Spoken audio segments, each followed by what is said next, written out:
All right, so we're going to talk about stress, and the link between stress and eczema really isn't news. It's pretty well known that stress can trigger rashes and flares. And what I think is really interesting, though, is the connection between parental stress and stress in children.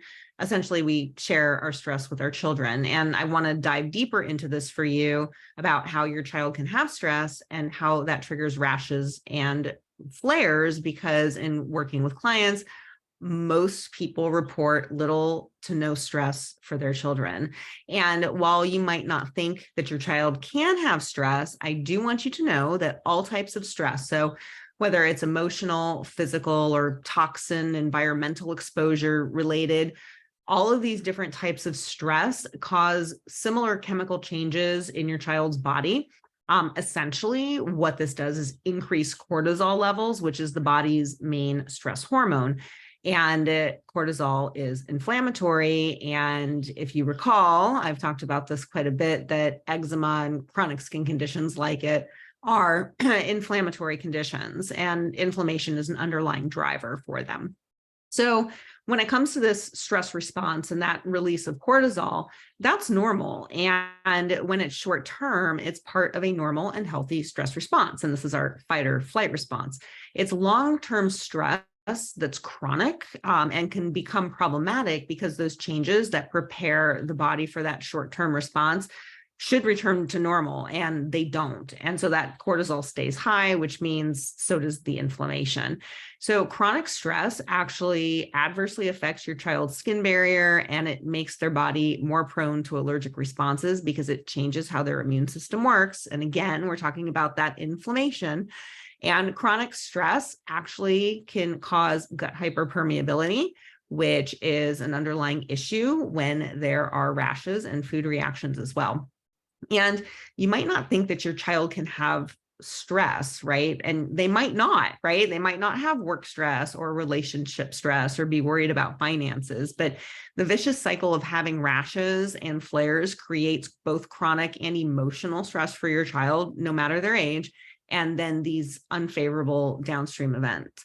And so something else that I think is really interesting is your stress and how this actually does matter a lot for your child's healing journey too.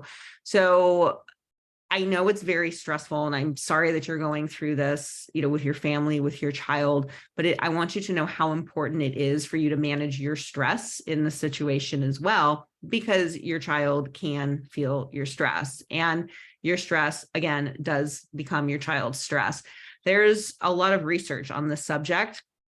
And it has shown that children who live in stressful environments end up with all sorts of behavioral and emotional problems at some point during development.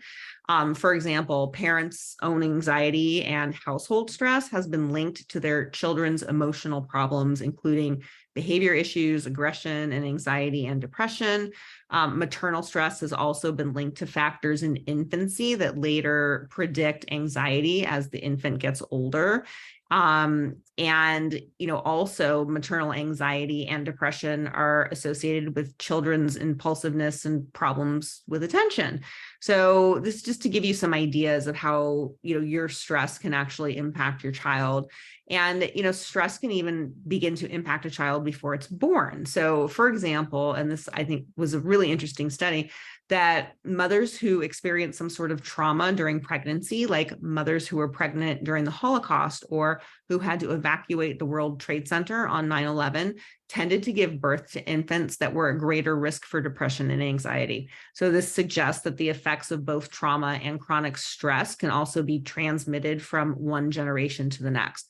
So these are just some examples of how your stress, can increase stress in your child. And again, stress, yes, it can cause the depression, the anxiety, and behavioral issues, but that stress and the inflammation it causes is an underlying driver for chronic rashes like eczema.